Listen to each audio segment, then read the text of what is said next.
বর্ষার প্রথম ইলিশ নিয়ে এসেছিলাম 2-3 দিন আগে। তো প্রথমে সেটা আলু বেগুন দিয়ে ঝোল করি, আজকে করেছি ভাপা। তো খুব তাড়াহুড়োর মধ্যে অফিস টাইমে ভাপা করা খুবই কঠিন কাজ, তাও মিক্সিতেই সব গ্রেড করে নিয়েছি।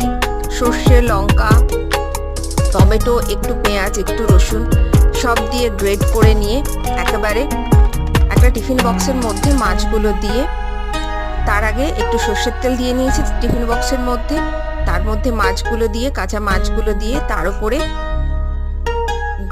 গ্রেট করা জিনিসটার সাথে মিক্সারের সাথে দিয়ে দিয়েছিলাম একটু কাশ্মীরি মির্চ, একটু লঙ্কার গুঁড়ো, একটু নুন, একটু মিষ্টি, একটু হলুদ, আর সর্ষে তো ছিল, তার সাথে একটু কাঁচা তেল আর কাঁচা লঙ্কা দিয়ে একবারে ভাপাতে বসিয়ে দিয়েছি।